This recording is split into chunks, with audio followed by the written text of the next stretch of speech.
Fight Night Picks co-main event coming up this weekend from Jacksonville. Amanda Ribas taking on the future Maycee Barber. I think that Amanda Ribas wins the decision like Alexa Grasso did against Maycee Barber, outstrikes her, and defends the takedowns and gets a win by decision in the co-main event. You like that video?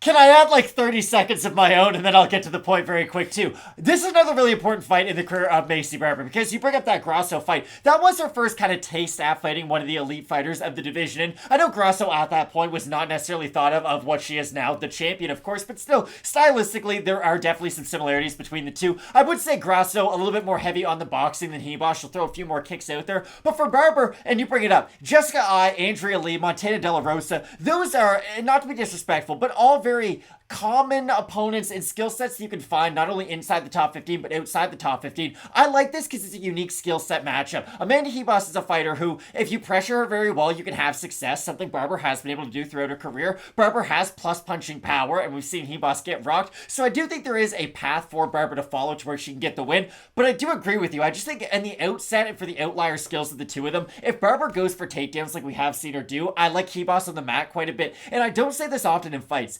Ribas is a good enough grappler in this matchup to where maybe saying she can get a submission off her back might be a stretch too far, but I think she can have success off her back with her sweeps. The last fight for Maycee Barber against Andrea Lee, a lot of grappling between the two of them. Some more takedowns for Barber, some more striking from Lee. You look at the judge's decision, Collazo scores round 1, round 2 for Barber.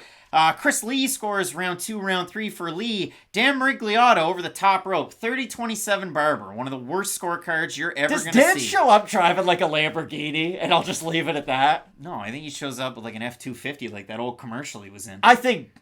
I'll just leave that. It Matt, when you do look at this one, like for Maycee Barber, you consider the fights that she's had. That Alexa Grasso fight, it was on the heels of the Modafferi loss where she hurt her knee in that one. She is incredibly tough, is Maycee Barber. And in the Grasso fight, the thing that I really liked was she lost the first round, she lost the second round, she won the third round. She rallied really well in that one. And if you look at it for Ribas, the fight that she has against Marina Rodrigues, where she ends up getting finished and rocked, and Herb Dean has a bad stoppage, she comes back, she beats Vina Jandiroba. She then loses to Caitlin Chukagian by split decision, where she's taking on the number 1 ranked flyweight, moving up to flyweight from strawweight. The last time out, you had Ribas beating Viviane Araujo, who throws a high propensity of strikes throughout all 3 rounds.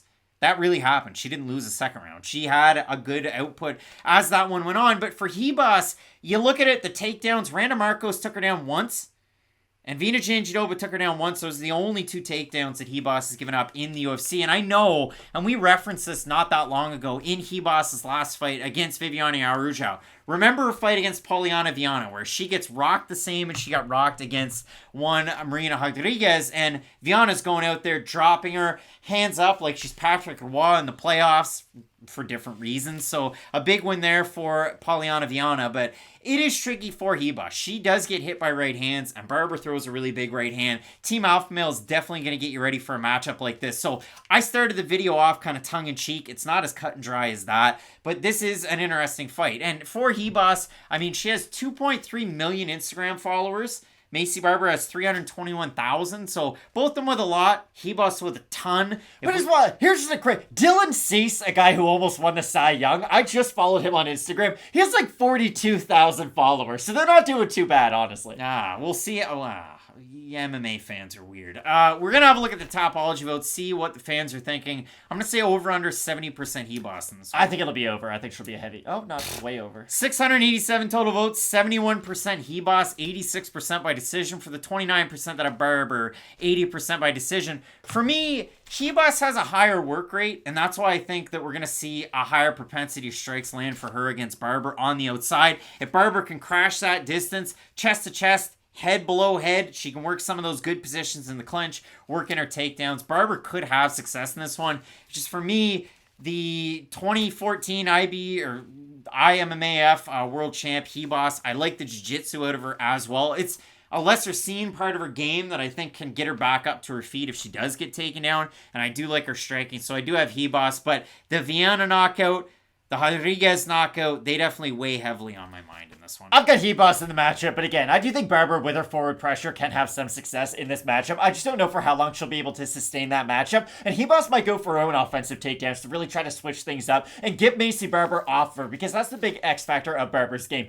When she is aggressive, when she is doing that kind of boxing technique into her takedown attempts, a very effective fighter, I just don't think she's going to be able to have that level of success in this matchup. Both of us going with Brazil's Amanda Ribas, and now it's time for the main event. You have Josh Emmett taking on Topuria. You're not going to want to miss it. Keep it locked in with Fight Night Picks. We always say, let's get into it.